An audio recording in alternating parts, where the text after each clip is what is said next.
시청자 여러분 안녕하십니까. 오늘 국회에서는 조태열 외교장관 후보자의 인사청문회가 오전에 이어 오후에도 진행되고 있습니다. 먼저 정치부 이윤우 기자와 함께 이야기 나눠봅니다. 네, 기자, 오전 청문회에서 어떤 질의들이 오갔는지 정리해볼까요?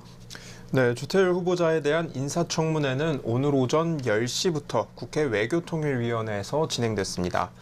오전에는 일제강점기 강제징용 재산고심과 관련해 이른바 재판거래 의혹을 두고 여야가 공방을 이어갔습니다. 조 후보자는 과거 박근혜 정부 시기 강제징용 재산고심 판결을 고의로 지연시켰다는 의혹을 받아왔습니다. 2015년에서 2016년 외교 2차관으로 재임하면서 이른바 재판거래 의혹의 핵심 피의자인 임종원 당시 법원행정처 차장을 비롯한 법원 인사들과 세 차례 만나 참고인 의견서 내용 등 강제동원 재판과 관련된 사항을 논의하면서 고의로 재판 판결을 지연시켰다는 의혹입니다.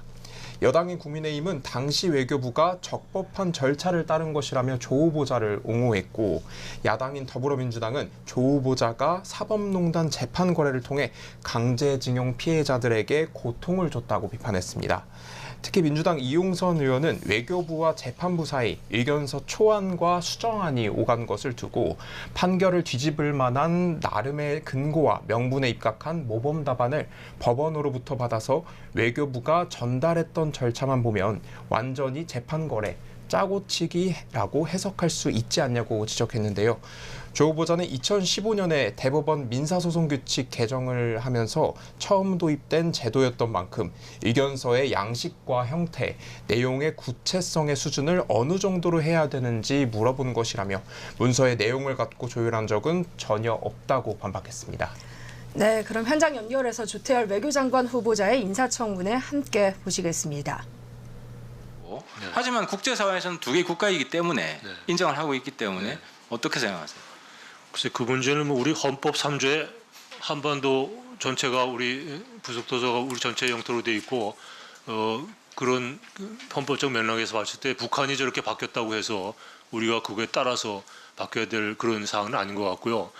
물론 남북 관계에서는 당연히 그때까지 통일로 가는 과정에서의 그런 어떤 중간적인 단계의 그런 관계로 인정을 해야 되겠지만 꼭 대외 관계에서 꼭 북한이 저렇게 바뀌었다고 해서 우리가 그거에 맞춰서 해줘야 될 건지는 좀 더 검토해 봐야 될 사항인 것 같습니다. 그러니까 단순히 결정 내릴 문제는 아니지만 좀 논의를 해보셨으면 좋겠고, 동서독 관계에서도 서독이 통일을 추진하겠다는 건 경결히 유지를 해왔지만 동독을 부를 때는 그 영어로는 제가 독일어를 잘 못해서 영어로는 뭐 GDR 아니었어요, 그죠? 저먼 데모크래틱 리퍼블릭 그렇게 불러줬더라고요.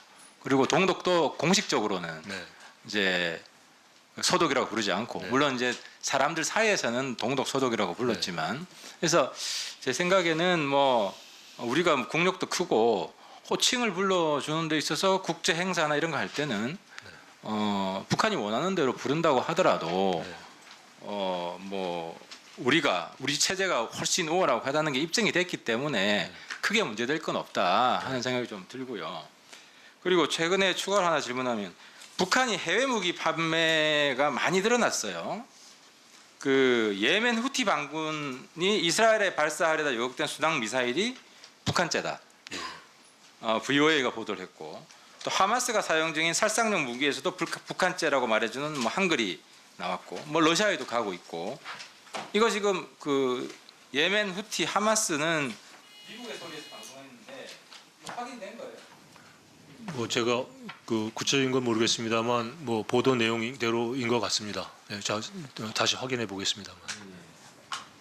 그 사실은 이제 가장 심각한 것은 북한이 무기 판매하는 것도 좀 불법이죠, 국제사회에서. 안보리 결의 위반입니다. 막아야 되고, 또 그 반대급부로 러시아가 북한에 제공하는 여러 가지 뭐 군사 기술이 있다면 그건 한반도 상황에 굉장히 큰 악영향을 끼치고, 그것도 안보리 결의 위반입니다. 그 두 가지 답변을 해주세요.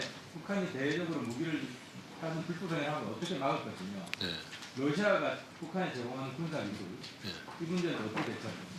우선 유엔 안보리에서 규탄하고 결의 문건들을 채택하고 또 필요한 제재 조치를 추구해야 될 것이고요.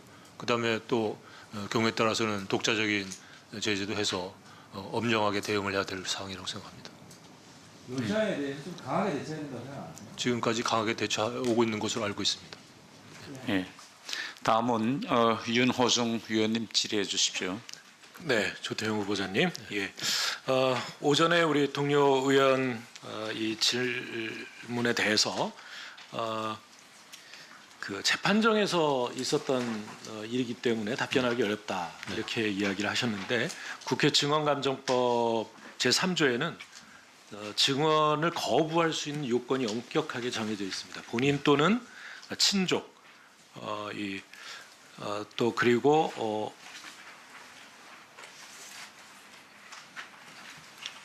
뭐 이런 것들이 이제 형사소송법 제 148조 또 149조에 정해져 있는 그러니까 이 타인의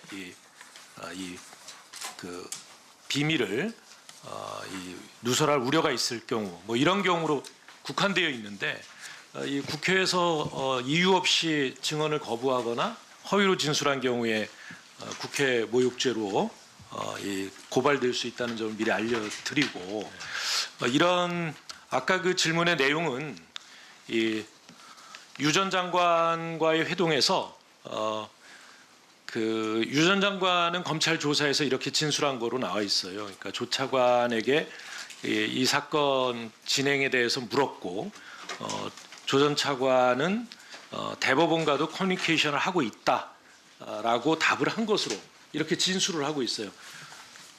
그래서 이 사건에 대해서 그 전범 기업의 그 변호법인, 이 법무법인의 주요 관계자와 의논을 한 사실이 있다는 것을 인정 안 합니까?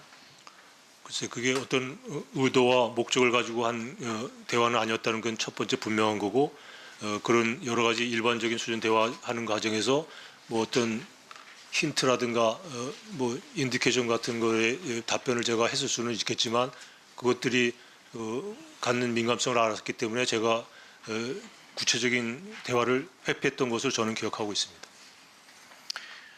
예, 뭐 그 이상 이야기를 안 하실 모양이네요. 뭐 그 이상도 아니고 그 이하도 아닙니다. 자, 그 후보자가 책을 썼습니다. 자존과 원칙의 힘이라는 3년 전에 출간이 됐는데 여기 보면 우리나라 외교가 강대국 컴플렉스에서 벗어나야 된다. 그런데 강대국이 우리를 대하는 태도가 오만함 또는 무례함이 있다면 그 원인의 상당 부분은 우리 스스로 제공한 것이다. 이렇게 썼는데 이렇게 쓴 사실이 있죠. 네. 예. 그런데 지금 그 후보자가 보여주고 있는 그런 태도나 이 강제징용 판결과 관련해서 그 차관 시절에 했던 행동은 바로 이런 이 강대국 컴플렉스를 벗어나지 못하고 일본과의 관계에 우리가 굴종적으로 대하고 있었다는 것을 오히려 반증해 주는 것 아닙니까? 저는 동의하기 어렵습니다. 그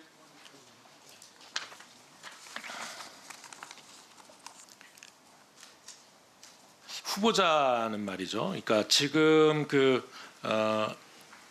이 작년 11월에 이용수 할머니를 포함해서 위안부 피해자들이 일본 정부를 상대로 한국 법원에 손해배상 청구 소송에서 항소심 승소를 한 사실을 알고 있죠. 알고 있습니다.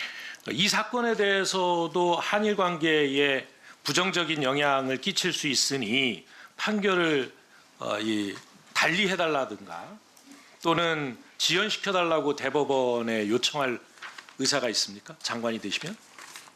이미 판결이 확정이 된 것으로 알고 있습니다. 일본이 항소를 안 했기 때문에 2심 판결로 끝난 것으로 알고 있습니다. 예. 그렇다면 지금 이 판결이 국가 면제 원칙에 따라서 위안부 관련 소송에서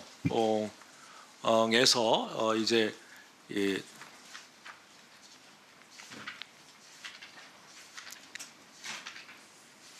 이 판결이 그대로 확정이 되었는데 이것을 집행하는 것을 그렇다면 연기해 달라고 요청할 생각이 있습니까?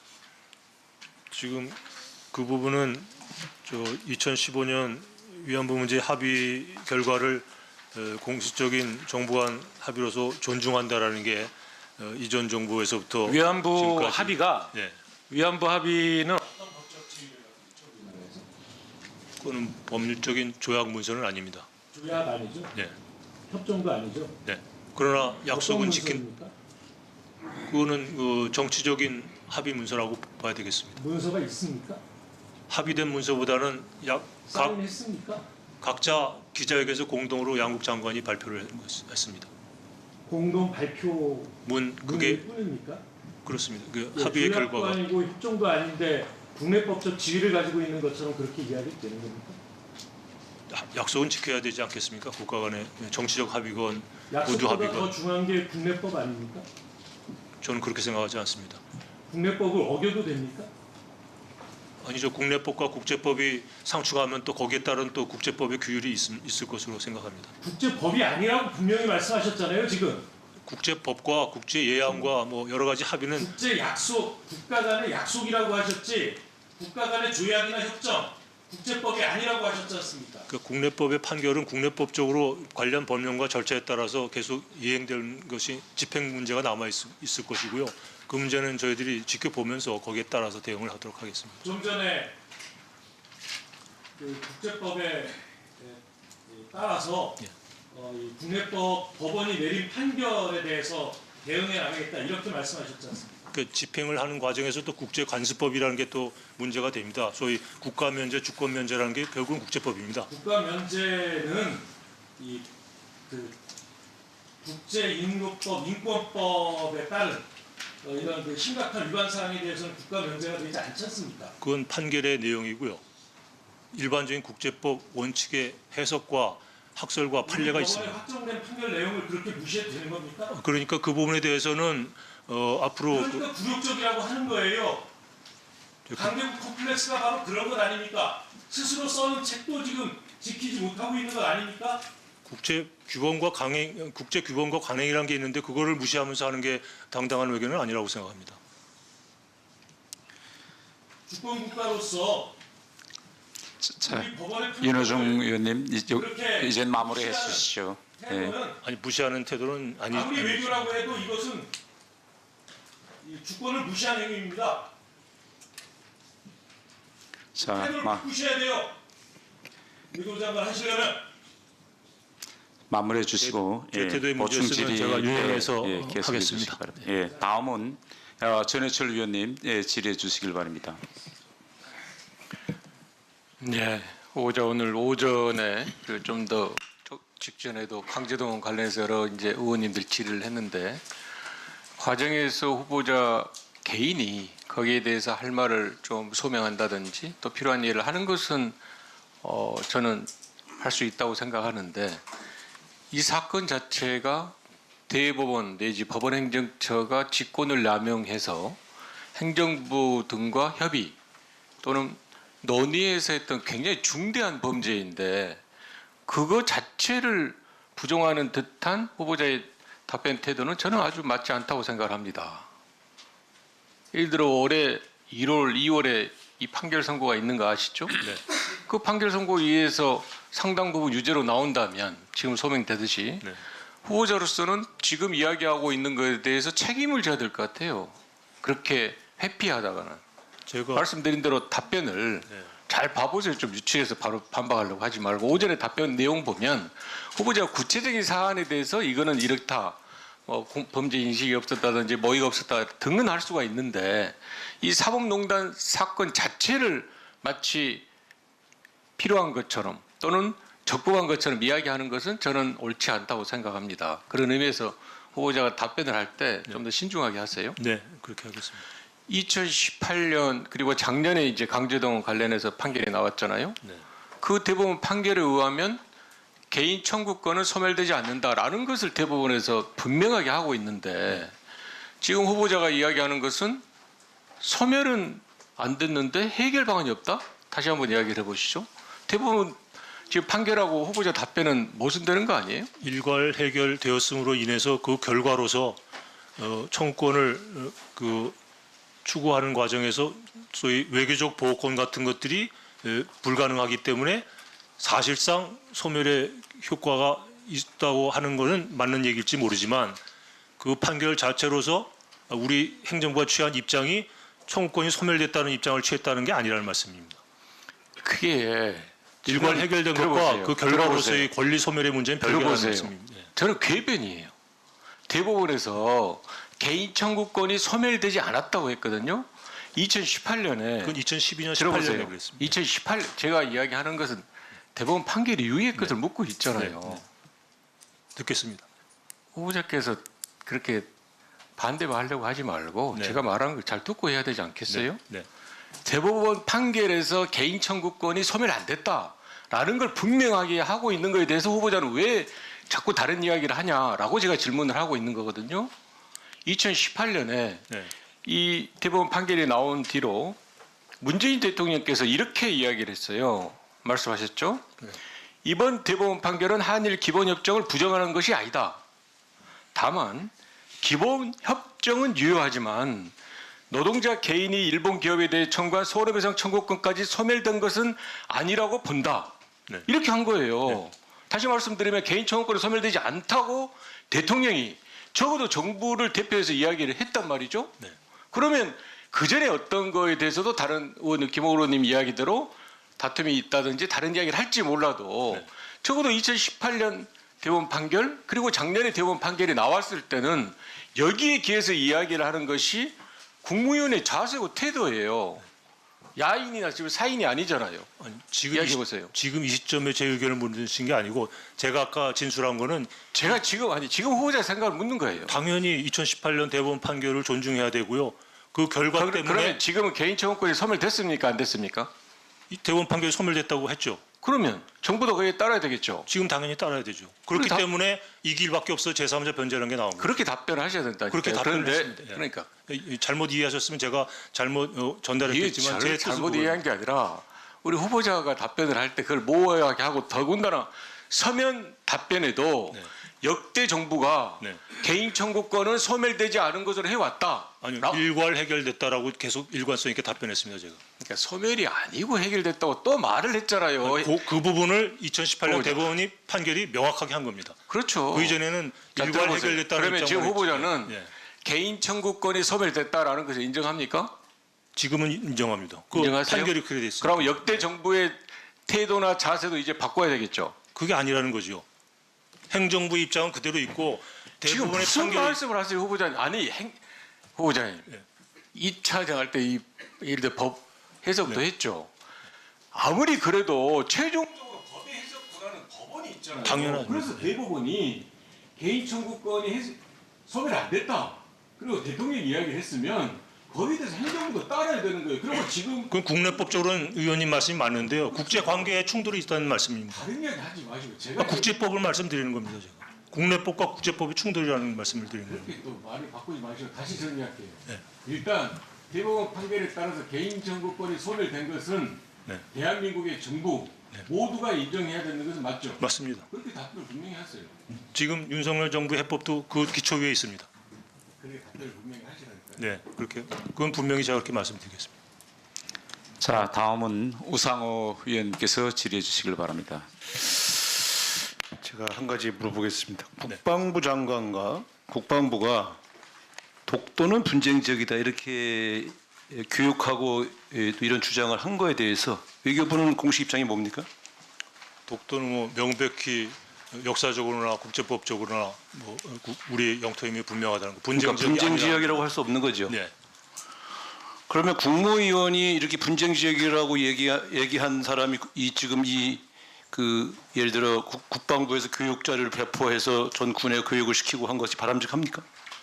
뭐 그건 제가 구체적인 정보와 그 배경과 그걸 갖고 있지 않기 때문에 답변. 그러니까 이 사건이 생기고 나서 네. 국방부가 대통령이 경로에서 회수하라고 해서 회수를 했다고 보도가 되지 않습니까? 네. 그 이후에 국방장관에게 외교부의 입장을 설명하지 않았습니까? 뭐 그럴 우리나라 외교 정책은 이건 이렇게 얘기해야 된다라고 얘기 안 했습니까? 그건 너무나 당연해서 국방부에서 이미 너무나 당연한데 국무장관이 모르시잖아요. 제가 들어서 알고는 있습니다. 그러면 이런 거죠. 어차피 NSC에서 만나야 되는 관계들 아닙니까? 그렇습니다. 그럼 이런 문제에 대해서 부처 간에 소통은 안 합니까? 뭐 제가 취임하게 되면 당연히 소통하게 되겠습니다. 제 말이 그거예요. 지금 보면 통상 문제 또 아까 말씀하셨처럼 부산 엑스포 유치 실패 자세히 물어보면 외교부가 중심이 된 것은 아니었다. 그러나 외교부가 관여했다. 이런 식으로 피해 나가고 있지 않습니까? 우리가 보는 것은 정부를 하나로 보는 거거든요. 네. 그 안에 부처가 나눠져 있는 것은 부처의 실정인 것이지. 우리는 정권과 그 정부를 하나로 보죠. 그러니까 부처의 각 내각에 속해 있는 분들이 어떻게 소통하고 어떻게 공동 행동을 하느냐. 적어도 대외 다른 나라를 상대로 이루어지는 여러 업무에 대해서 또 외국과 분쟁이 있거나 논쟁이 되고 있는 여러 사안에 대해서 어떤 입장을 가질 것인가가 전혀 소통이 안 되는 정부를 우리가 어떻게 믿을 수 있겠어요? 이 측면에서 저는 윤석열 정부 들어와서 생긴 연이어 생긴 많은 외교 실수나 참사라고 불려지는 일들이 외교부의 가장 정통적 입장을 가지고 일관되게 이 우리나라 외교 정책을 끌고 왔던 분들을 존중하지 않고 아마추어거나 혹은 제3자 얘기를 듣고 대통령이 현혹되어서 움직였기 때문에 생긴 실수나 오류가 많았다고 보는 편이에요. 제가 기대하는 것은 적어도 우리 조태열 후보자 같은 정통파 외교관이 적어도 대통령과 담판을 1대1로 독대를 해서 잘한 것은 잘한 것이고 잘못한 건 잘못한 것이라고 해서 지금의 외교 정책 중에 혼선이 있거나 소통이 잘 안 되는 문제에 대한 권한을 다시 가져야 된다 이렇게 생각하는데 후보자의 소신은 어떻습니까? 제 자리에 합당한 역할을 하도록 하겠습니다. 그 국방장관도 한번 교육시키세요. 이분 아직도 반성 안 하는 것 같더라고. 그 의향 있으십니까? 만나서 이 문제를 좀 설명할. 동료와 소통은 한 거겠지만은 뭐 그렇게 제가 그런 표현을 쓰기. 그분 앞으로 또 독도가 분쟁지역으로 주장하면 어떡할 거예요? 그럴 리가 있겠습니까? 한 가지 또 궁금한 게 이 엑스포 문제에 대해서 저도 되게 사실 충격을 많이 받았습니다. 그래서 그때 박진 장관 있을 때 제가 질의를 안 했어요. 하도 어이가 없어서. 초기에 40국회 국가 정도로부터 약속을 받았다고 하고 또 시간이 좀 지난 다음에 70여 개국 정도까지 좀 가능한 것 같다. 이렇게 내부 판단을 했고요. 그걸 기본으로 해서 조금만 막판에 우리가 힘을 발휘하면 이 1차 투표에서 2등으로 올라가지만 결선 투표 가면 엎을 수도 있다. 이렇게 이게 국가의 전체적인 분위기가 그렇게 가지 않았습니까? 그럼 대통령에도 그렇게 보고가 됐겠죠. 근데 결과적으로 29표인데 지금 아까 말씀하실 때 무기명 비밀 투표라 찍겠다고 하고 안 찍은 걸 어떡합니까? 이렇게 얘기하시면 이제 앞으로 무기명 비밀 투표는 이제 외교부 장관이나 국가의 대표에서 해외 교섭을 하는 분들은 다 못 믿겠네요. 굉장히 힘들어질 거라고 생각합니다. 자, 보십시오. 지금은 선거가 끝났으니까 지금은 파악이 돼 있습니까? 어느 나라가 우리를 찍었고 어느 나라가 우리나라를 약속했는데 안 찍은 나라가 뭐 대략 짐작은 합니다만 입증할 길은 없습니다. 그렇죠. 특정할 필요는 없죠. 그 또 다른 외교 문제가 되니까. 아니 입증이 안 되는 거예요. 그렇죠. 저희들이 여러 가지 정황에 비추어 그러나 이 대충 나라는, 판단을 약속을 제가요. 박진 장관한테 그런 얘기 했어요. 제가 원내대표 선거 나왔을 때 찍겠다고 안 찍은 국회의원들 많다. 믿지 마라. 그랬더니 뭐 그거 다 또 그럴 리가 있습니까? 이러셨거든요. 그때 당했잖아요. 자, 제가 드리는 말씀은 교훈이 있어야 될 거 아닙니까? 네. 그러면 그 나라와의 어떤 관계 속에서 우리는 약속을 받았는데도 그 나라의 지지를 받지 못했는 것을 평가해야 되겠죠. 네. 한 가지 말씀드릴게요. 그걸 전제로 해서 배치한 ODA 자금에 대한 지원 문제도 다시 전면 재검토해야 되는 거 아닙니까? 우리나라 안 찍었는데. 저는 뭐 ODA를 뭐 거래 대상으로. 아니 그렇게 그렇게 활용된 측면도 사실 있잖아요. 저는 그렇게 다시 한번. 찍지 않은 나라에게 우리만 약속 지키냐? 그것도 한번 판단해볼 필요 있지 않습니까? 어떻게 생각하세요? 뭐 참고하겠습니다.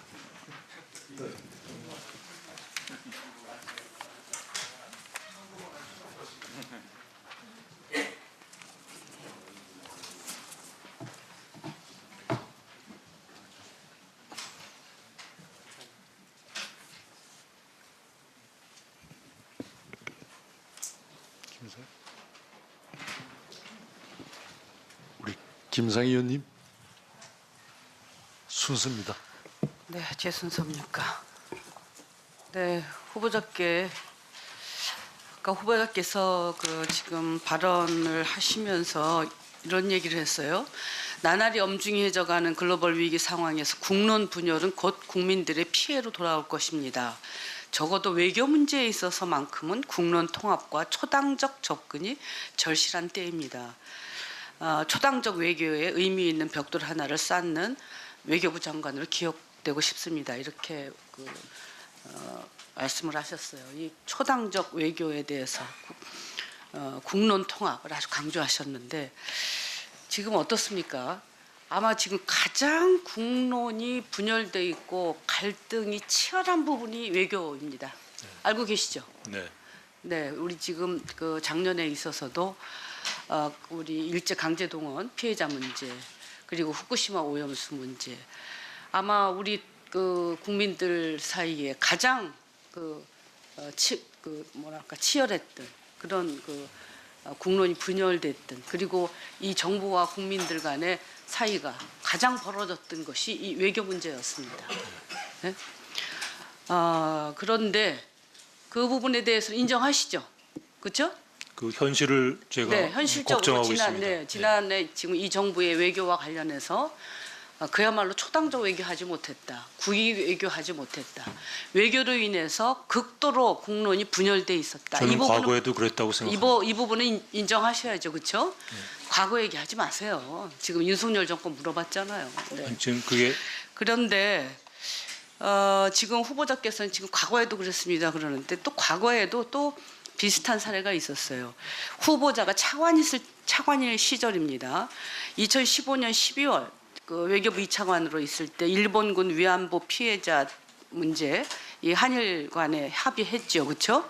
네? 네. 한일 합의해서 그 나라가 다 거의 다 뒤집어진 거 기억나시죠? 네, 네. 기억나시죠? 굉장히 그때도 이것은 모든 국민들한테 정말 우리 정부가 비판을 받았던 사안입니다. 그리고 지금 피해자들은 이 합의에 대해서 지금이나 그 당시도 가서 설명을 하셨지만 일본의 애매모호한 유감 표명, 법적 배상금이 아니면 위로금 출연, 그리고 한국 정부가 일본에게 최종적 비가역적 해결을 약속해준 아주 굴욕적 합의였다고 생각하고 있습니다. 그래서 오늘 그 시민단체들이 우리 후보께서 자격이 없다. 2015년 한일 합의의 주역으로서 후보자의 사퇴를 촉구하는 기자회견을 했습니다. 지금 이 부분은 우리 시민단체들이나 관련자들뿐만이 아니라 작년 9월에 유엔 인권이사회에서도 그 파비안 살비올리 진실 정의 배상 및 재발 방지 증진에 관한 특별 보고관이 한국에 관한 공식 보고서를 발표했습니다.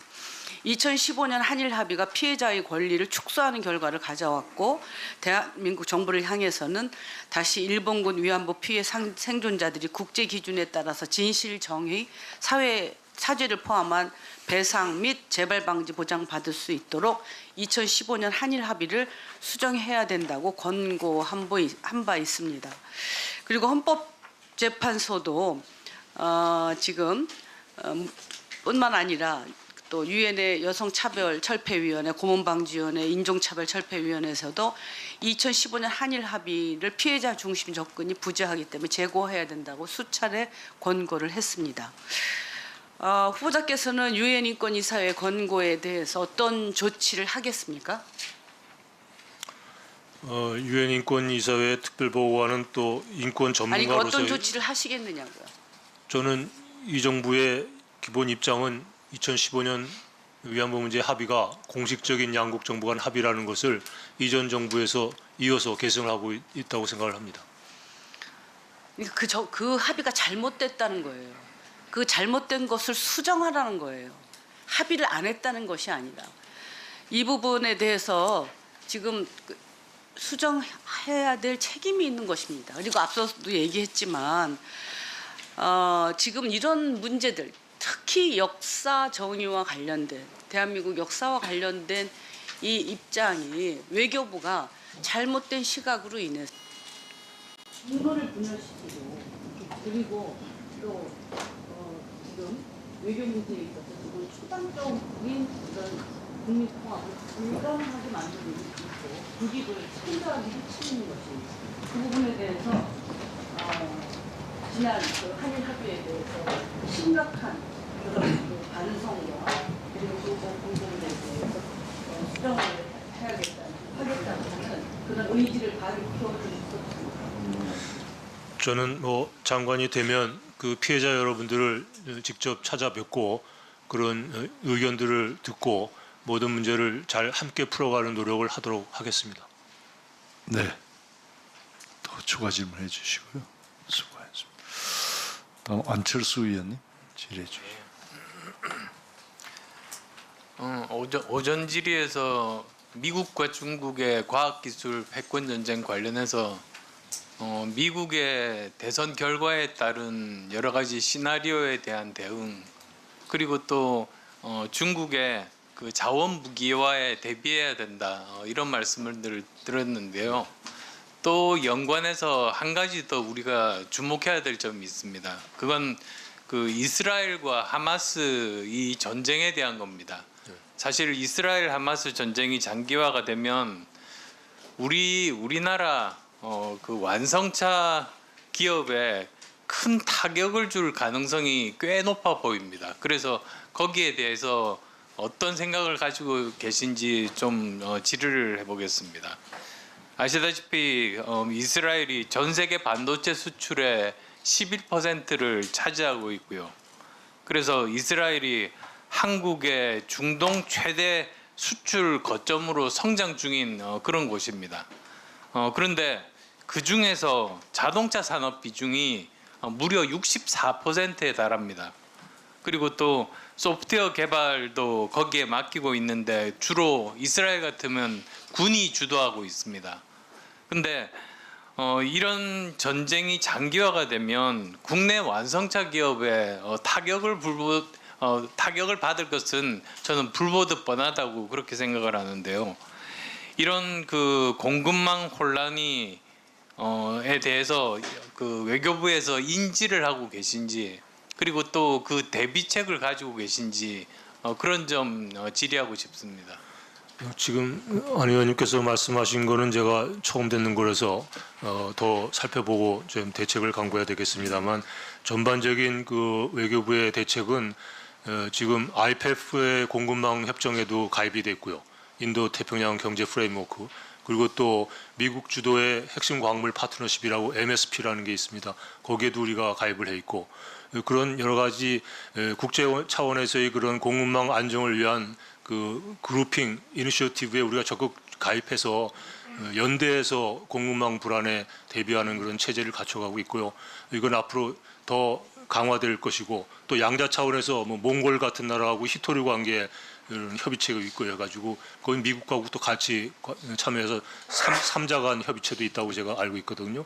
그래서 이렇게 양자, 복수, 다자 간의 이런 협의체를 통해서 공동으로 연대 대응하는 것들이 굉장히 중요하다고 생각합니다. 예. 그래서 그런 노력을 외교부 차원에서 하고, 또 산자부라든가 관계부처하고 유기적으로 협의해서 정보 공유하고 제공간의 모니터링 시스템을 또 활용을 하고, 지금 46개 공간의 에너지 관계 거점 공간을 만들었기 때문에 그러한 전문가들도 지금 여러 명이 파견돼 있고요. 모든 가용 자원을 동원해서 대처하도록 하겠습니다. 예, 이스라엘 문제 한 번 더 살펴봐 주시기를 바라고, 또 연관된 그런 부분으로 바로 그 홍해가 있습니다. 네. 아시다시피 예멘 후티 반군이 홍해를 지나가는 상선을 공격을 했지 않습니까? 네.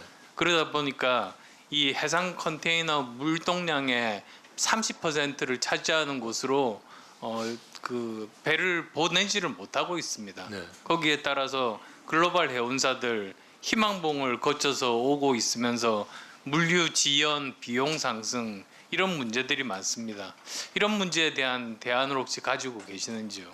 뭐 그것도 하여간 주무부처인 해양수산부 이런 데하고 의논해서 외교부가 역할을 할 게 뭐 있는지 새로이 점검해 보도록 하겠습니다. 다른 주제로 사실 인공지능이라든지 뭐 그 가상현실, 블록체인 등 21세기 디지털 기술이 공공외교로의 진화와 변화를 추동하는 주요한 동력 아니겠습니까? 네. 제가 재작년에 미국에 국감을 가면서 참 놀랬던 것이, 그 당시 2년 전인데 미국 국무성에서 50명의 데이터 사이언트를 신규 채용해서 빅데이터에 기반한 외교 정책들을 수립하는 걸 보고 참 놀란 적이 있습니다. 네. 거기에 쫓아가려면 정말 우리나라가 훨씬 더 노력을 해야 되는데요.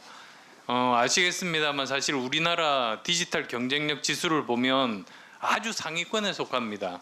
스위스에서는 8위, 영국에서는 6위 이런 식으로 나오고 있습니다만 문제는 디지털 외교 인덱스 보면 G20 중에서 우리나라가 19위입니다. 그러니까 기술은 있는데 실제 외교 환경에서 활용을 잘 못하고 있는 이런 문제예요. 안 의원님이 그 지적해 주신 걸 제가 보고를 받았고요. 그거 보니까 그 동안에 외교부에서 21년도에 저희도 그 디지털 공공외교 개념을 도입해서 부서도 신설하고 또 메타버스를 활용한 그런 그 기후 위기 대응 또 AI 외교관 뭐 이런 것들을 가지고 상당한 성과를 거두고 있다고 보고를 받았습니다. 그래서 이제 막 시작한 디지털 공공외교 시스템이니까 의원님께서 지적하신 그런 모든 걸 감안해서 더 유용한 그런 프로그램과 시스템으로 개발해 나가도록 그렇게 하겠습니다. 네, 수고 많습니다. 다음 김경엽 의원님 질의해 주십시오. 네, 아까 후보자께서 외교부도 경제부처라는 생각으로 일을 하시겠다 이렇게 말씀을 하셨는데요. 경제 실리외교를 추구하는 건 대단히 중요한 문제라고 생각을 합니다. 그리고 이것이 역시 우리 국내 경제에 중대한 영향을 미치고 있는 것도 현실이죠. 한번 시작하면서 우리 경제 성장률 관련된 하나 PPT 한번 띄워주세요. 예, 이 PPT 화면은 통계청의 수치를 바탕으로 해서 이제 그래프로 만든 것인데요. 이 비교를 해보면은 지금 문재인 정부의 지금 경제 상황이 어떤지 여실히 보여주고 있습니다. 이럴 정도로 이럴 정도로 지금 현재 우리 경제 상황이 심각합니다. 이렇게 되는 데에 첫 번째 요인은 물론 내적인 요인이라고 보는데요. 첫 번째는 소득주도 포용성장 정책을 폐기했고 낙수효과 이론에 기초해서 부자 감세와 이윤주도 성장으로 회귀하면서 소득이 저하되고 소득의 저하가 소비와 매출의 저하를 가져오고 이것이 생산과 투자의 저하로 이어지면서 하나는 저성장 구조가 고착화되고 있다는 게 심각한 문제 중에 하나입니다. 그리고 또한 두 번째는 이게 이제 외교적인 문제인데요. 편가르기, 진영 외교, 특히 그 과정에서 중국과 러시아 등을 자극을 하면서 실질적으로 수출과 공급망의 위기를 가중시키는 게 우리 국내 경제에 악영향을 미치고 있다라고 생각을 하는데 후보자 생각은 어떻습니까? 지금 뭐 미중 전략 경쟁하고 우크라이나 전쟁이 파장이라는 게 저희들 생각하는 것보다 훨씬 크기 때문에 거기서 오는 여러 가지 제약 요소 때문에 경제적인 대외 환경이 나빠서 이러한 결과로 이어지는 거 아닌가? 그런데 그 지금 이제 그 글로벌 환경 탓, 벌어지고 있는 전쟁, 물론 그 영향도 있죠. 그런데 그 영향 탓하고 있으면은 저는 외교부가 아까 말씀드린 경제부처라는 생각으로 전혀 실외교를 추구할 수가 없다라는 겁니다. 기본적으로 우리가 가지고 가는 외교의 방향, 외교의 전략이 이념 외교나 아니면 편가르기식의 진영 외교의 방식으로 해서 과연 우리가 지금 현재 수출의 위기 내지는 공급망의 위기를 극복해 갈 수 있는가의 문제인 것입니다. 그렇지 않습니까? 저는 지금 그 문제를 지금 현재 질문을 하고 있는 것이고요. 이게 실제로 글로벌 환경 탓이면은 전 세계가 그래야 되는데 문제는 우리 GDP 순위가 12에서 13위로 떨어졌습니다. 세계 순위가 떨어질 일이 없잖아요. 전 세계가 똑같이 떨어져야죠. 그런데 지금 현재 미국 경제의 성장률이나 일본의 성장률도 한번 보십시오. 잃어버린 30년 동안 해가지고 정말 저성장 구조에서 헤어나지 못하고 있던 일본 경제가 작년 23년도에 한국을 역전시켰습니다. 25년 만에 한일 경제 성장률이 역전된 겁니다. 지금 현재. 알고 계시잖아요? 그러면 이걸 가지고 글로벌 환경 탓이다. 이렇게 얘기할 수는 없는 거 아닙니까? 여기에 실질적으로 우리의 외교 전략의 실패가 곧 수출과 공급망의 위기를 더 가중시키면서 우리의 지금 경제 위기를 가중시키는 요인으로 작용을 하고 있다. 이렇게 볼 수밖에 없는 거 아니에요? 저는 뭐 우선 한중 관계만 보더라도 지금 구조적인 변화가 일어나고 있는 거 아니겠습니까? 그러니까 한중 관계의 구조적인 변화는 예전부터 진행되고 있었던 과정이고요. 그렇죠. 지금 일어나고 있는 건 아니죠. 예전부터 쭉 지속적으로 지금 현재 그건 진행 과정이고 문제는 우리가 지금 현재 외교를 전략하면서 얼마만큼 실외교, 경제외교에서 멀어졌느냐. 제가 몇 가지 한번 사례를 들어볼까요? 한미 간의 상호 투자 액수 봅시다. 이번에 지난번 에이펙 정상회의 때 그 미국과 우리 정부가 발표한 액수입니다. 이 한국은 대미 투자를 73조 원 했습니다. 그리고 미국은 대한 투자를 7조 8천억 했다고 발표했습니다. 10분의 1입니다. 그런데 그 중에서 7조 8천억 중에서도 이 중에서도 이미 1년 전에 훨씬 더 전에 우리 부천에 온세미컨덕터라고 이미 다 대미 투자 다 유치 확정해 놓은 걸 가지고 다시 써먹었거든요. 그 마치 윤석열 정부가 한 것처럼 이렇게까지 발표를 했는데 문제는 그렇습니다. 자, 이런 현상들 보십시오. 그 다음에 또 하나 볼까요? 지금 윤석열 정부가 출범하고 나서 미국의 무기를 18조 원어치를 구매해 줬습니다. 우리가 사줬습니다. 물론 무기가 필요하면 살 수 있습니다. 그런데 이 액수가 얼마만큼 되냐 그러면은 문재인 정부 5년 동안 벌어진 것의 거의 7배에 달합니다. 이렇게 해서 무기를 지금 사주고 있습니다. IRA 반도체법에 대응에 실패하면서 우리 지금 국내에 지금 현재 전기차 문제, 반도체 산업에까지 지금 악영향을 미치고 있습니다. 이렇게 지금 외교의 실패가 경제 실패로 해서 계속 이어지고 있는데 이 부분에 대해서 우리 후보자의 대책은 뭡니까? 그런 것 때문에 지금 대통령께서 영업 1호 사원으로 자임하시면서 그렇게 열심히 뛰고 계시는 거 아니겠습니까? 저는 장관 후보로서 앞으로 그런 대통령의 노력을 적극 지원하고 보좌하도록 노력하겠습니다.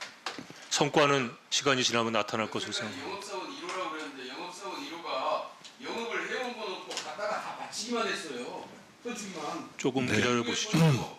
영국에 가가지고 여왕 마차 한번 타는데 35조 원 또 갖다 투자하고 퍼주고 도대체 어떤 경제 외교가 가능하겠어요? 예, 김경우 의원님 수고하셨습니다.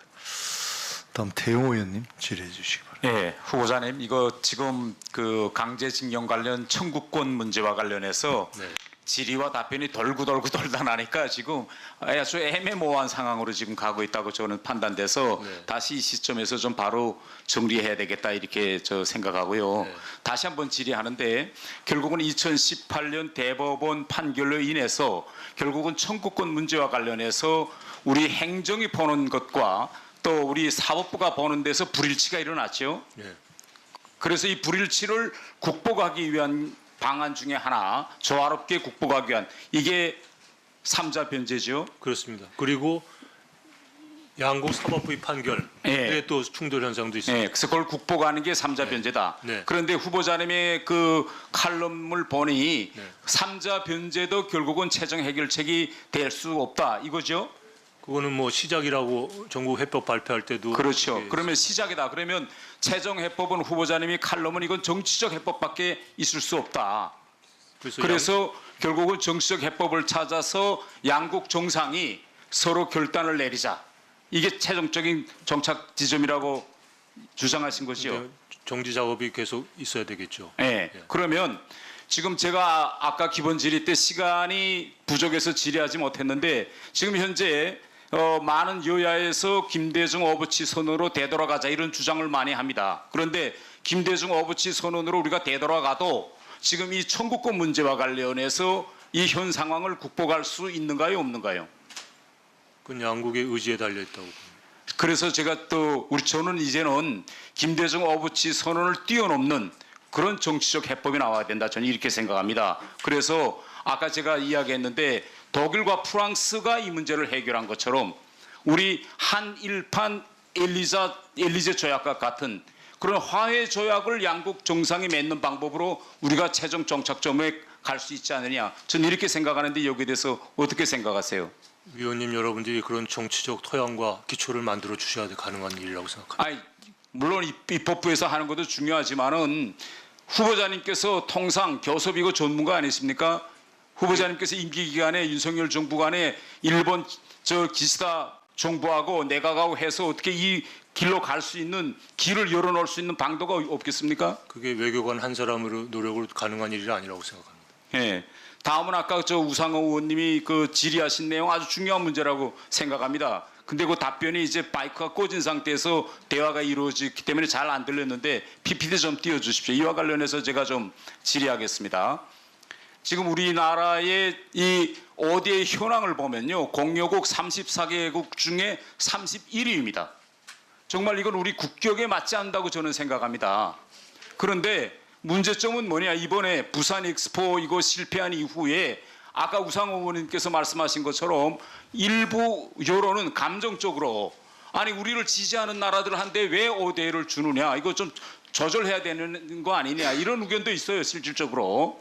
그런데 후보자님께서는 책에서 어떻게 쓰셨는가 하면 이제는 우리 대한민국이 결국은 이 ODA 문제에서 선진국과 개도국 사이의 가교 역할을 해야 된다. 이렇게 주장하셨습니다. 그런데 지금 다음 PPT 좀 띄워주세요.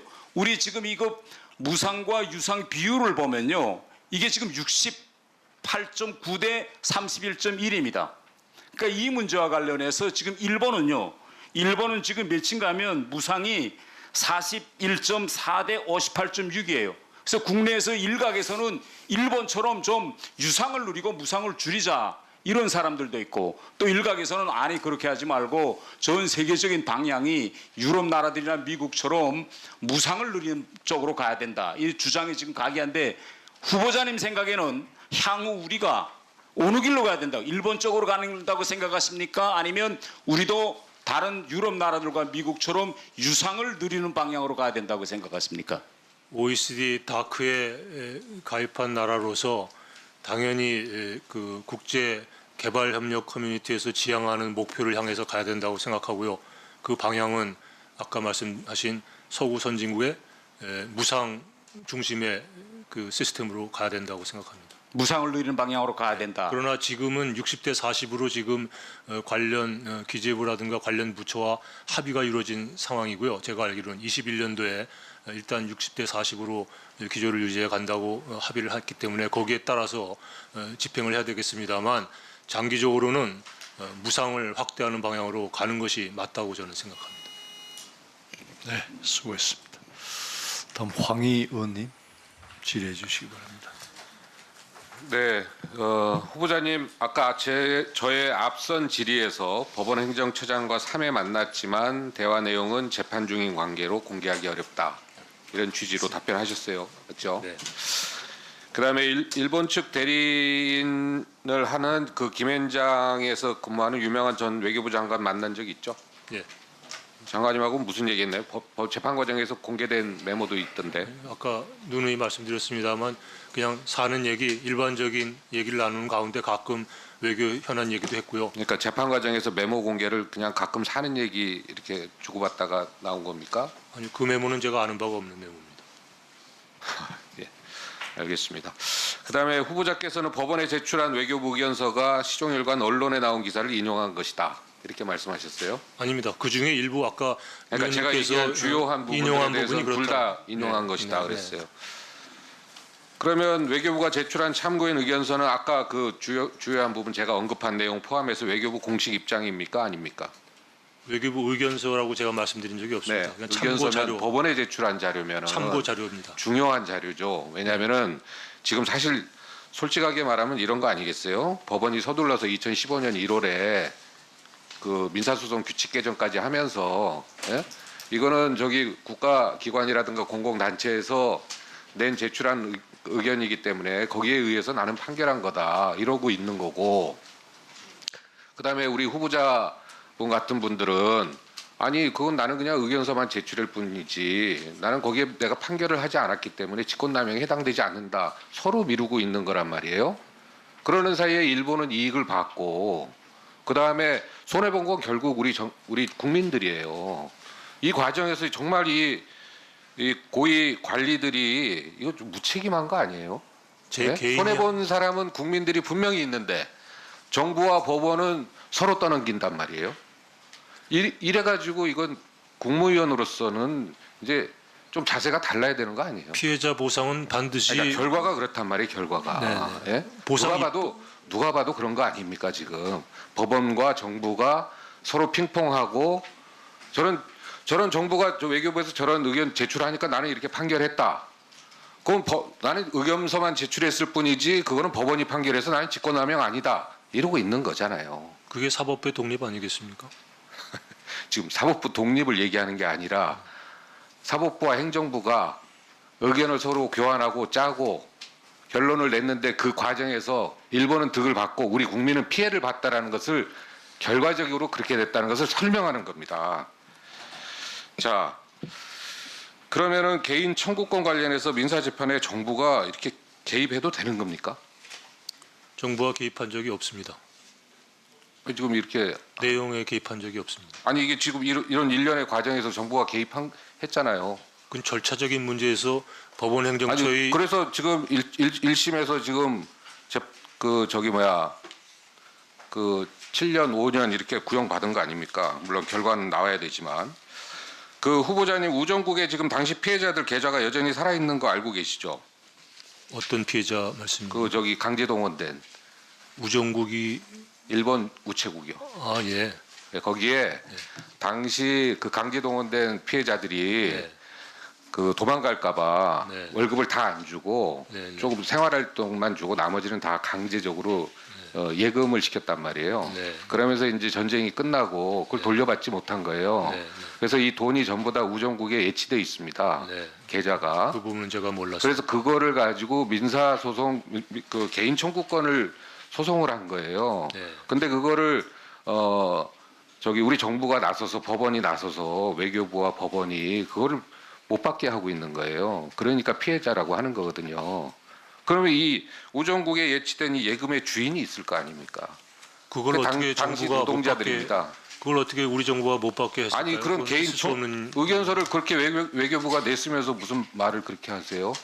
저는 그 네? 부분은 아니 이해가 되지 정부가 않습니다. 의견서를 이 재판이 지연돼야 된다고 하고 국익에 큰 충돌이 있으니까 일본 기업이 투자 못할 수도 있고 이런 의견서 다 냈잖아요. 그건 그 건하고는 관련이 없는 얘기. 무슨 얘기를 하시는지 모르겠네요. 예, 지금 좀 다른 질문도 하려고 그랬는데 그러면은 우리 외교의 목표가 안보와 경제죠. 뭐 다른 것도. 그 안보와 경제의 득실을 가지고 한미일 한미일은 동맹이 아닙니다. 한미일은 안보 협력 관계에 있습니다. 안보 협력 관계를 해가지고 경제 안보에 어느 이득이 있었어요? 너무 광범한 질문이라서 제가 답변드리기 어렵습니다. 네, 수고하셨습니다. 황의원 수고 많았습니다. 다음 이명수 의원님. 죄송합니다. 김석기 의원님 질의해 주시기 바랍니다. 예, 우리 조 부장님 고생 많으십니다. 윤석열 정부 들어와서 우리 윤 대통령의 용단으로 한일 관계가 정상화되었지 않습니까? 네. 그게 기반이 되어서 한미일 정상회담, 캠프 데이비드 회담도 성공적으로 잘 이루어졌지 않습니까? 네. 우리 민주당에서는 이 한미일 협력이 강화되면서 중국 등과는 적대 관계가 형성되었다. 우리 윤석열 정부가 한중 관계 소홀하다. 이런 의견이 있습니다. 동의하십니까? 동의하기 어렵습니다. 예, 저도 동의하기가 어렵습니다. 윤석열 정부 들어와서 우리 대한민국의 위상이 국제적으로 매우 높아졌다고 생각합니다. 또 한미일 관계가 이렇게 긴밀하게 더 강화되니까 중국에서 오히려 우리에 대해서 호혜적으로 나오는 그런 흐름이 있다고 저희들은 그렇게 느끼고 있습니다. 한한령을 해제를 했지 않습니까? 실질적으로 중국 유커들이 이 단체 비자로 한국을 많이 찾아왔습니다. 그 흐름이 계속되고 있다고 봐집니다. 우리 문재인 정부 때 우리 민주당의 대중 외교의 기조는 그야말로 굴정 외교 그 자체였다고 생각하고 있습니다. 많은 예가 있습니다만은 우리 대통령이 중국을 방문했을 때 10기 중에 8기를 혼밥을 하도록 중국 당국에서 방치를 했고 우리 수행 기자들이 중국 공안들에게 무자비하게 폭행을 당해도 항의를 한마디 못했고 중국의 산불 정책을 약속하면서 군사 주권까지 포기하는 식으로 굽신거렸고 이렇게 비굴한 대중 예고를 했습니다. 그러나 그럼에도 불구하고 정상회담 결과 공동성명도 없었고 빈손으로 귀국하는 그런 외교적인 참사가 있었지 않습니까? 바로 이런 게 이제 구리역 외교인데 그럼에도 불구하고 우리 문재인 정부는 사정사정을 해도 시진핑 주석이 방한을 단 한 번도 한 적이 없습니다. 2014년도 박근혜 정부 당시에 시진핑 주석이 방한을 했지 않습니까? 네. 그때 우리 후보자님 어떤 위치에 있었습니까? 2차관이었습니다. 예. 외교부 차관 당시에 시진핑 주석이 대규모 경제사절단을 대동해서 한국을 방문했고 그때 북한보다도 먼저 시진핑 주석은 우리 대한민국을 먼저 방문했습니다. 맞습니까? 예.